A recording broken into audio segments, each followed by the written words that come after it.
ہمارے پیارے نبی حضور پاک صلی اللہ علیہ وسلم کا آخری خطبہ۔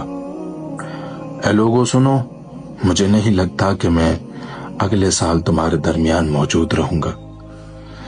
میری باتوں کو بہت غور سے سنو اور ان کو ان لوگوں تک پہنچاؤ جو یہاں نہیں پہنچ سکے۔ کسی کو تنگ نہ کرو، کسی کا نقصان نہ کرو، تاکہ تم بھی محفوظ رہو۔ یاد رکھو تمہیں اللہ سے ملنا ہے اور اللہ تعالیٰ تم سے تمہارے اعمال کے بارے میں سوال کرے گا۔ اللہ نے سود کو ختم کر دیا ہے، اس لیے آج سے سارا سود ختم کر دو۔ تم عورتوں پر حق رکھتے ہو اور وہ بھی تم پر حق رکھتی ہیں۔ جب وہ اپنے حقوق پورا کر رہی ہیں تو تم بھی ان کی ساری ذمہ داریاں پوری کرو۔ عورتوں کے بارے میں نرمی کا رویہ اختیار کرو، کیونکہ وہ تمہاری شریک حیات اور بے لوش خدمت گزار ہیں۔ ابھی زنا کے قریب مت جانا۔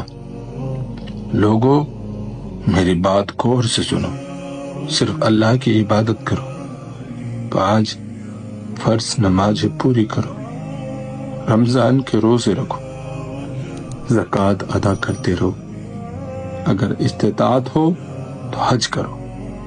ہر مسلمان دوسرے مسلمان کا بھائی ہے۔ تم سب اللہ کی نظر میں برابر ہو، برتری صرف تقوی کی وجہ سے ہے۔ یاد رکھو تم سب کو ایک دن اللہ کے سامنے اپنے اعمال کا جواب دہی کے لیے حاضر ہونا ہے۔ خبردار رہو، میرے بعد گمراہ نہ ہو جانا۔ میں تمہارے لیے 2 چیزیں چھوڑ کر جا رہا ہوں، قرآن اور میری سنت۔ اگر تم نے ان کی پیروی یعنی ان پر عمل کیا تو کبھی گمراہ نہیں ہوگے۔ یاد رکھنا میرے بعد کوئی نبی نہیں آنے والا اور نہ ہی کوئی دین لایا جائے گا۔ میری باتیں اچھی طرح سمجھ لو۔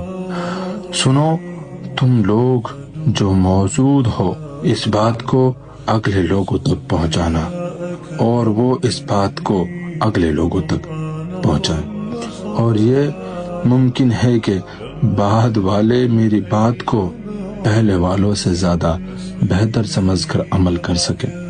پھر آپ نے آسمان کی طرف اپنا مبارک چہرہ اٹھایا اور کہا، اے اللہ گواہ رہنا، میں نے تیرا پیغام تیرے بندوں تک پہنچا دی۔